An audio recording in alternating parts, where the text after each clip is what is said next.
ধানের শীষের পাশাপাশি গণভোটে হ্যাঁ এর পক্ষে ভোট চাইলেন তারেক রহমান। রংপুরের জনসভায় তিস্তা মহাপরিকল্পনা বাস্তবায়নের প্রতিশ্রুতি। ক্ষমতায় গেলে পাচার হওয়া অর্থ ফিরিয়ে আনবে জামাত, দলীয় আমিরের ঘোষণা। কুমিল্লার সঙ্গে নোয়াখালীকেও বিভাগ করার আশ্বাস। এনসিপির নির্বাচনী ইশতেহারে জুলাই সনদ বাস্তবায়নের অঙ্গীকার। ধর্মবিদ্বেষ, সাম্প্রদায়িকতার বিরুদ্ধে অঙ্গীকার। সকল সুবিধা দেওয়া হবে এনআইডি কার্ডে। দেখছিলেন ক্রাউন সিমেন্ট সংবাদ শিরোনাম। এবারে বিস্তারিত। ধানের শীষের পাশাপাশি গণভোটে হ্যাঁ দিতে, সিল দিতে জনগণের প্রতি আহ্বান জানিয়েছেন বিএনপি চেয়ারম্যান তারেক রহমান। বলেন, গত 16 বছরের মতো এবার আমিডামি বা নিশিরাতের নির্বাচন হবে না। তিস্তা সমস্যার সমাধান সহ উত্তরাঞ্চলের জন্য নিজের পরিকল্পনার কথাও জানান তিনি। রংপুর থেকে আরও জানাচ্ছেন জাহাঙ্গীর আকন্দ, ক্যামেরায় ছিলেন এম সেলিম। তারেক রহমান নিজেকে যেন নিজেই ছাড়িয়ে যাচ্ছেন। যেখানে যাচ্ছেন সেখানেই জনসমুদ্র। এ যেন এক হেমিলিয়নের বাঁশিওয়ালা। তারেক রহমানকে এক নজর দেখবেন এবং তার কথা শুনবেন, সে আশায় দুপুর থেকেই রংপুর কালেক্টরেট ঈদগাহ মাঠে উপস্থিত হন লাখো মানুষ।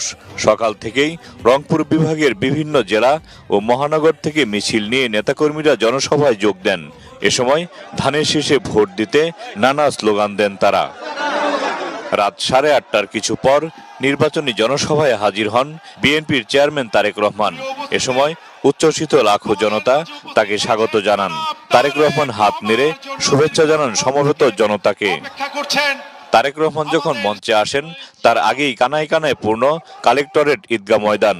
ঈদগাহ ময়দান ছাপিয়ে জনস্রোত ছড়িয়ে পড়ে আশপাশের এলাকায়। এ সময় প্রধান অতিথির বক্তব্যে তারেক রহমান বলেন, বিএনপি মানুষকে ভালো রাখতে চায়। ক্ষমতায় গেলে আবু সাইদ ওয়াসিম সহ জুলাই আন্দোলনে 1400 শহীদদের মূল্যায়ন করা হবে। উত্তরাঞ্চলের মানুষের ভাগ্যের উন্নয়নের জন্য নিজের পরিকল্পনার কথা তুলে ধরেন তারেক রহমান। ইনশাআল্লাহ ধানের শীষ সরকার গঠন করলে আল্লাহর রহমতে আপনাদের সমর্থন নিয়ে এই মুহূর্তে যাদের কৃষি ঋণ 10,000 টাকা পর্যন্ত আছে, আমরা সেই কৃষি ঋণ সুদ সহ ইনশাআল্লাহ মওকুফ করব। ক্ষুদ্র ঋণ যারা রেজিস্টার্ড এনজিও থেকে গ্রহণ করেছেন, আমরা সরকারের পক্ষ থেকে এই ঋণ সেই এনজিওগুলোকে পরিশোধ করে দেব। আপনাদের পরিশোধ করা লাগবে না।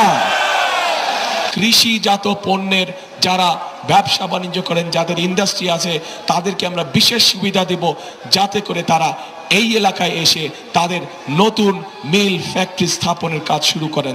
আইটি কোম্পানি যেগুলো আছে, তারা যদি এইখানে এসে তাদের কোম্পানিগুলো স্থাপন করে এবং এই এলাকা